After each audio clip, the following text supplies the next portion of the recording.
Зэвцэн тэгэхээр хэдүүлээ эргэн ирсэн хөлсний зэрэг төлөвлөгөөгийн хөвтөөнийхөө парт 4-өр болцож байна. Бичлэгэлгээс юм лайк болон сабскрайб дараад өөрөөр зүйлийг хэлгээд манга цэгийн зурагт ном цэг.com зурагт ном цэг сайт гэсэн хол бусад дээр ороод хүссэн зураг номоо өндөр чанартайгаар хүлээж авч уншаарай. Тэгээд энийг нь баг манах мэддэг болсон учраас өөр нь хэлээд байх зүйлгүйгээр шууд зурлал руу орцгоё. Зөвхөн парт дээр манай хүн чинь ортодокс хөлсний цэргийн ахлагч Гээлонгийн хүнтэй уулснаар дуусдаг та. Тэгээ нүүдүүл нь болохоор энэ нэрийг сонсоод нэлийн гайхнаа. За ортодокс бүлэг гэдэг нь яг ямар бүлэг байдаг вэ гэхээр ортодокс бол ихэнх зэвсгийг эзэмшдэг хүмүүс л эсэж чаддаг бүлэг. Гэсэн хэдиж энэ бүлэг оршин тохиолгоо байсан ч тэдний зориг зүрх ямар ч хөлөг батруудынхаас илүү бөгөөд гадаад орныхон хөрдөлт эдийн нэрийг ядаж нэг удаа сонссон байдаг. Бас тэр бүлэгмийн ахлагч бол яг одоо манай хүний өмнө зогсож байгаа Гээлон.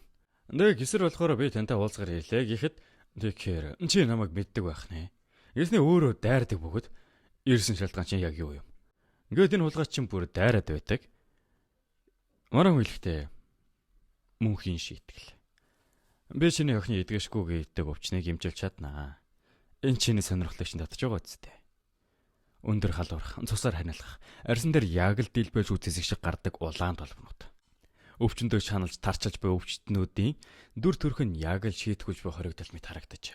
Тэр нь эзгэршгүй өвчний нэрний шалтгаан болсон юм. Мөнхийн шийтгэл. Тэгээ манай хэдэг өрөөрөө дагуулад ордог бөгөөд үнэхээр л охин нь энэ өвчнийг туссан байдаг, цаанаа нь улаан ялгамтан байдаг. Ингэсээр түүнийг нь хараад арай ч оройтог байна. Би түүнийг багтаа элсүүлэх гэж хайж байсан юм. Гэхдээ түүнийг олон үед тэр аль хэдийн энэ орчлонг орхисон байсан. Охин нь бас нас барсны дараа бүх зүйлд буужвч өөрийнхөө амийг үтгсэн байсан. Байшингийнх нь байгаа байлыг хараад байхад бүх хөрөнгө охиныхын имчилгээнд зарцуулсан бололтой. Үлдсэн зөөлсөн гэвэл зэвсгэл юм шүү дээ. Тэгсэн тэр цаана нь аав амар их өвдөд би зүгээр л өхмөр байна. Гууж байна. Цаг хугацаа хамс байна. Имчилгээг аль болох хурдан хийх хэрэгтэй гэсэн ард нь бэлэнда таны яг юу гэдэг байгааг чи ойлгохгүй байна. Гэхдээ хэдүүлээ бодсон дээр энэ өвчтөн их хүнд болохоор санаа ортноо төрдөл имжүүлж чадаагүй болмоос бурхнаас өгсөн шийтгэлж дуудагддаг болсон. Та тэгээд энэ зүйлийг яаж шийдэх гэж байгаа юм? Би түүнийг аварч чаднаа гэсээр манай хүн зөрөгшүүлүүднаа. Энийг нь харсан бэлэнд болохоор гайхаж байгаа штэ. Энийг ав. Энд бичсэн байгаа бүх хэмээ ургуулуудыг худалдаж аваад хүрээ тэр. Энд чинь нүдэлэн тэрэмжилдэг орон гэргүй хөлсний дайчны хувьд мэдлэг бол амьд үлдгээс ихтэй шууд холбоотой. Мөнхийн шийтгэл. Одоогонд илэрхшгүй өвчин гэдэг ч байгаа ч ирээдүйд эмчлэг хараа гарч ирэх болно. Тухайн үед өстой галзуу сэдв байлаа. Ялангуяа хийх арга нь хингийн байсан болохоор түүний ячаар би одоо ч хийх аргыг сайн санаж байна. Ганц асуудал нь орцны үн хит өндөр байсан юм. Манай хүн баахан орцыг хооронд нь хольж бодгаад нэгэн чирнэлийгээ өнгөтэй зүйлийг түүнд өгнө. Түүнд энийг уулга. Гэхдээ аав нь хэлснийхэн ёсоор охиндоо саяны шингэнийг нь уулганаа. Тэгсэн үнэхээр л охиныхон царайн шингэрээд ирэх бөгөөд улаан толбнууд алга болж байна. Аав нь хэлэхдээ ирээчил им үнэхээр үйлчлж байгаа гэж юу? Бодож байсан чинь сайн үйлчлж байна шүү. Чи яаж бурхны хүч түүнийг имжүүлж чадаагүй байтал. Санаартнуудыг бурхны хүчийг хийж чаддаггүй шүү дээ. Энэ нь биеийн амьдрах хүчийг нэмэгдүүлж хүний нөхөн сэргээ чадварыг бэхжүүлсээр өвчийг даван туулахад л тусалдаг. Энэ үндсэн ангаах аргаас арай өөр. Тэгвэл миний охин үнэхээр идэх юм уу? Хэдэн сарын дотор тэр идэргэн гэдгийг би баталж байна. За энэ үгийг сонсон аав нь шууд л манай хүний өмнө сүгдэг бөгөөд та надаас юу хүсэж байна вэ? Энэ хол замыг туулж ирсэн учраас надаас хүсэж буй юм байх нь лавтай. Гисэн ч надад үлдсэн зүйл гэвэл миний энэ хэрэгцээг би ил байна. Хэрвээ би таны нохоо бол гэвэл болъё. Үлдсэн насаар ч болж ин гэж юмтрий.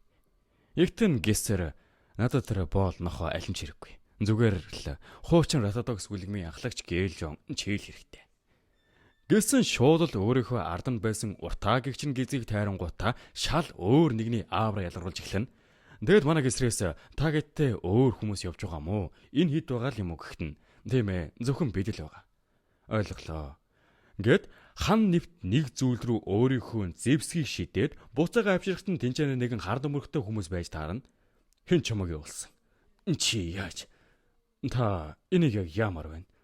Түүний хэн явуулсныг би хэлж чадхаар байна. Иймэрхүү өдөр би уулан сэлмээ ашигламааргүй байгаа ч гуй үүнийг надад үлдээнэ.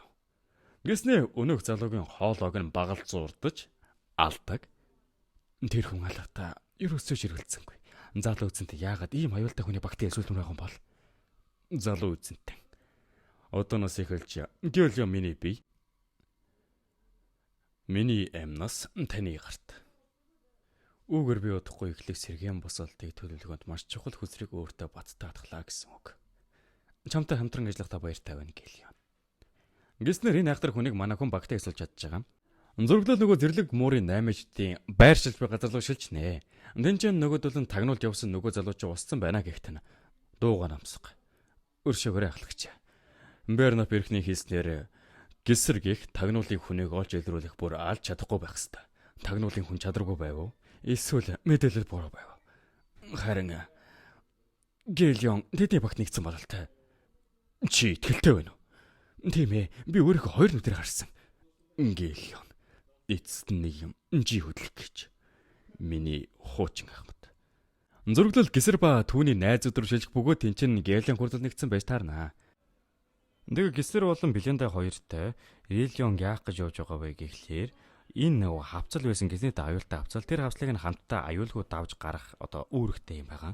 Тэг өргөдүүлэн тэр Гэлионы байрдаг зэрлэг муурын тагнуулын хүн байсан. Тэр хүмүүсийг мэдээж амилал явуулсан байж таараа гэдэг. Тэр энэ хоёр хоёулаа 100% итгэлтэй байдаг.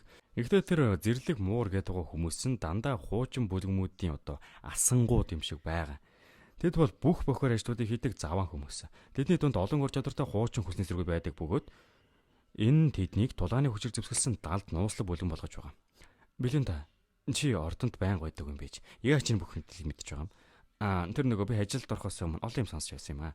Бас тэд нар нэтэшгүй болохоор боломжтой байгаарай. Зүгээрээ. Яагаад гэвэл би тэнд ингээл юм байна. Ямар ч тач манайхад дөрөгдүүлээ явж байсан чинь мууг дурсгаар гихчээр яг л манай гурав руу нэгэн дайралт орж ирдэг.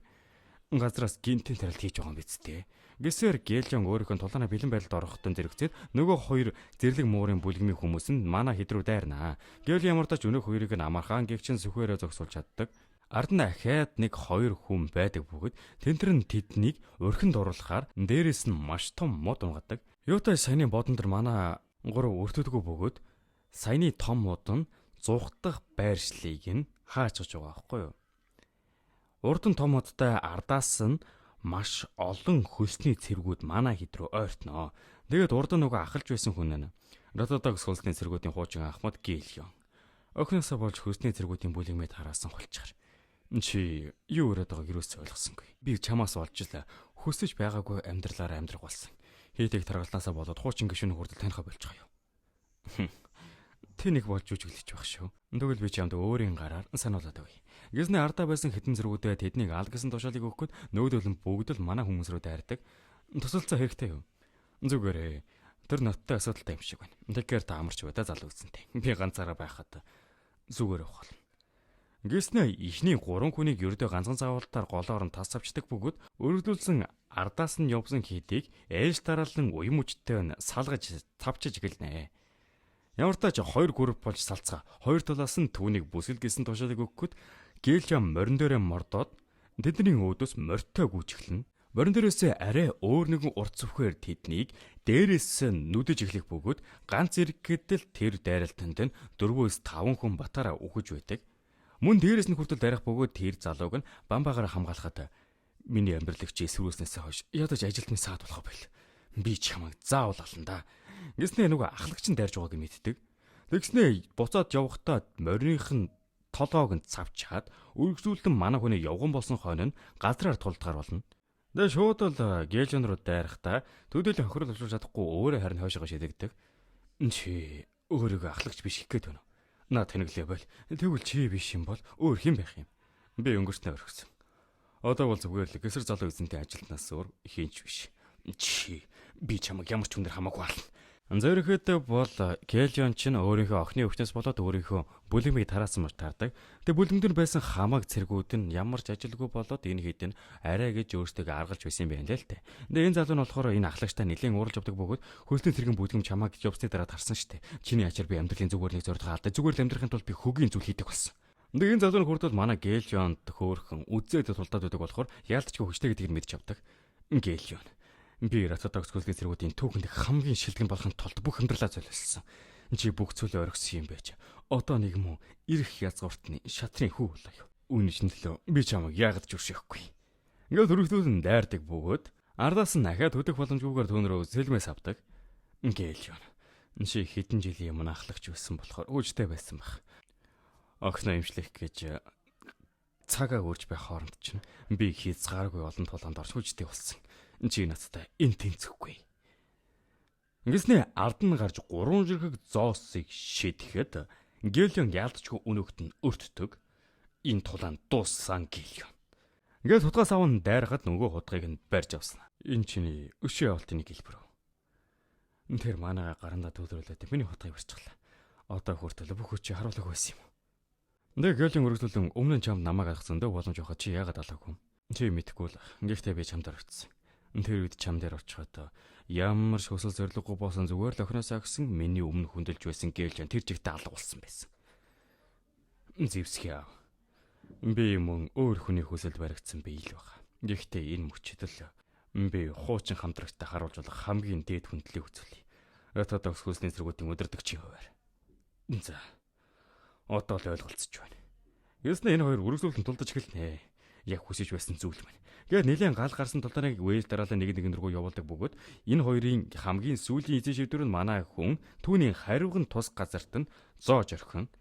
Тэгээд би чамайг санаж явна. Ортодокс хөлсний зэргүүдийн 5 дугаар нэг чин командлагч. Би яг Уоланос. Ингээд түүнд сүүлийн үгийг нь хэлэх завлалгүйгээр толгоог нь цавчдаг. Ардаас нь гисэр бууж ирснэ. Сайн ажиллаа. Энэ залуусын гид хэрэглэгийг зарвал нэлээд хөөрхөн мөнгө олох юм шиг байна. Тэгж бодож байна уу? Би хэдэрхий гисэд арчлаа. Намайг өршөөгөр. Нэтэр манай хүн зүгээр гэж хэлдэг бөгөөд манай хүн өмнө нь яаж энэ Гелионыг мэддэг байсан бэ гэхлээр Ахмаддууд нь байнгын Гелионгийн хүний түүхийг нь хэлж өгдөг байсан учраас манай хүн хөлсний зэрүүдийн хаан болох замлаа болсон байдаг. Өмнөх амьдралдаа энэ хулгай чинь хөлсний зэргийн хаан байсан шүү дээ. Энд чи түүний хин байсныг санаж байна уу? Тийм ээ. Өндөр миний хуучны хамтрагч байсан юм. Хуучны хамтрагч байх нэ. Миний хуучин хамтрагчид одоо юу хийж явдаг юм болоо? Надтай уулзахаас өмнө өөр өөртөөхөө амьдралаар амьдарч байсан баг. Нэг л өдөр би тэднийг шалгах хэрэгтэй бол. За тэгээд манай 3 ямартаач энэ хавжааны үлдсэн үн төрөх зүйлсүүдийг цуглуулах болно. Ямартаа зөрөглөд 2 өдөр өнгөрсөн байх бөгөөд энэ 3 маань Пержумын ордны хаяанд ирдэг. Тэгээ өргөжлүүлэн манай нутаг ямар хөө байна да гэхтэн. Сайхан юм аа. Би тий худлаа илээ. Бүх байшин хуучин шинжлэлт хийх тухай бодох хэрэггүй. Тэр талбарыг харж байна уу? Ямар ч хөвжил байхгүй. Бүх тариачид зэрэг татагдаж газараа хоосон үлдэж гисэн. Би энэ бүх асуудыг шийдэв. Тийм болохоор надад чиний тусламж хэрэгтэй байна. Дулаанч удаан үргэлжлэхэндээ. Дюк дэлбэнтэй холбоотой бүх зүйлсийг устгаж өөрт байгаа зүйлсийг хамгаалах. Би энэ газрыг ямар ч юмнээр хамаагүй сэргийм босгоно. Ялцчгүй Пержумын ууган хөгүйсэн шиг одоо л нэг өөргөө humсарлан улсаа хөгжүүлэхийн төлөө манай хүн ажиллахаар шийддэг. Ямартай цаашаа өргөдүүлээд ордныхон яг хаяанд нь ирэхэд аав нь тэнцээ хүрлцэн ирсэн байж таарнаа. Нэгэр энэ дөрөв дээр харагдаж байгаа хүн манай хүний аав. Хэрвээ үүнээс илүү зэргийн хүчээ багасгавал бид урд игнэгээ барихад хэцүү болох болно. Рейфолтроос ахиад тусламж авах хүсвэл ямар вэ? Дулсамжаа бууруулсан хүмүүс нь тэд нар штэ. Тэд нар цэргүүдэд цогдоор хүнсний өслөх гэж байх шиг байна. Өөр арга алгадаа бид сүүлчийн өргүүдийн эсрэг болсон тулаан сүүцэн ойтой гараатны цайзын хамгаалтыг дахин босгох хэрэгтэй. Хүлэг бадруудын хүчийг цөөрүүлсэн ч гэсэн бидэнд арай хийж амс их цай гарна. Гэхдээ цэргийн хүч багасвал ностой эрсэлт орно гэж бодохгүй байна. За энэ хэд маань хоорондоо юм ярьдаг бөгөөд Пержумын хүлэг бадруудын ахмад Рандолф, сангийн эрхлэгч Альберт, Пержумын ерөнхий захирагч Хомрин. Пержумын залуу эзэн болоод хэдхэн сар. Харин хөлсний зэргүүдийн хаан болоод хэдэн 10 жил болсон байна. Манай хүн тавтай морил аваа гэснээр яг одоо зурглаар харагдаж байгаа хүн манай гисрийн аа бөгөөд Кавант Пержум, Заваалт дээр Пержум. Хөөгд байхдаа би аавынхаа байнга нухастай ширүүн ундаг зандан дуртай байгаагүй. Гэхдээ одоо би харж байна. Мөрөн дээр ирж бод хоо томшгүй ачаа. Энэ их ятралт. Энэ бол газрын эзний үүрэг ёстой хариуцлага юм. Аав нь хэлэхдээ чамайг ордноос 7 хоног хол байсан гэж дууллаа. Би Рейфолтод очилсан юм. Чамайг энэ удаа ямар ч асуудалтай тайраагүй гэж найти. Залуу эзэнтэй. Итгэд хэзээ байгаач таныг Канатай хаалт тололдон ялангуутаа хідэн төгрөг хойдсон гэж сонссон юм байна. Та тийшээ мөрөд тогтохоор яваагүй үз. Үгүй ээ. Ада зүгээр Амелиатай ярилцах яриа байсан юм. Тэгээд хажууд нь байсан хүн болохоор залуу эзэнтэй та бүхэн юутан Пержумын ирээдүйд удирдах хүн шүү дээ. Тийм болохоор жаахан хийхээс өмнө бодож явуул гэхтэн ойлголоо. Битгий санаа зов. Аав нь ямартаа жиргэн тойрны хүмүүсийг дуугаа болгох гингүүтэй манай хүний тэр Жамал Филип хоёрыг илэнэг алах гэж байхдаа чи аварсан гэж сонсон энэ үннөө гэхтэн. Тийм ээ үнэн. Хажууд нь байсан энэ Жамал Филипп хоёрын цэргийн командлагч нь ер нь бол за залуу эзэнтэн алан ч гэж байгаа хөтэй тэр хоёрын хоорондоо тулдаж явахт нь сүүлийн цогцолтыг нь залуу эзэнт л хийсэн байж таараа буюу ер нь манай гисрийг яалдажгүй доош нь үнэлтэй гэдгийг мэдж авна. Ямар тач аавна тэр бүхэнд хамаагүй. Хамгийн гол нь Елена амьд байна. Энэ нь бол манай хүний анхудаа аваасаа сонсож байгаа магтаал. Ямар тач шүрэгдүүлэн аваа би нэг зүйл хөсөж болох уу? Залуу эзэнтэй хэрвээ та шанал болгож мөнгө асуух гэж байгаа бол энийг ч эсэргүүцэж байна шүү. Та мөнгөөр өмөрөдөө тоглохын тулд цэргийн хүмүүсийг зарсан. Армийн морийг шарж идэхийн тулд хэрмийн үдийг шатаасан. Тэгэд бүр хойгуудыг тайлуулж домог сэлэмч гэнэ юу ч гэнэ нэг сэлэм хийгээ үсттэй. Гэхдээ яалтчгүй өгнө нэг баян айлын мангар утсан байсан гэдгийг мэдгэж байгааз. Зүгээр л надад зөвшөөрөл өгөөч гэж хүсэх гээд. Зөвшөөрлөө. Би аратуудын ойд нэвтэрч зам гаргамаар байна. Ингэсэн аав нь үгүй гэж хэлсэн ингээд нөгөө өртөө яриа сууж байдаг. Займартаж энэ хүрээд энэ удаагийн партыг дуусгаж байна. Тэгэхээр та хэд дараагийн партыг илүү хурдан үсгэх хүсвэл лайк болон subscribe бадарга хизээж бит хямартаарэ. Тэгэхээр лайк болон subscribe дарчихсан бол дараагийн партаараа уулзтлаа. Түр баяртай.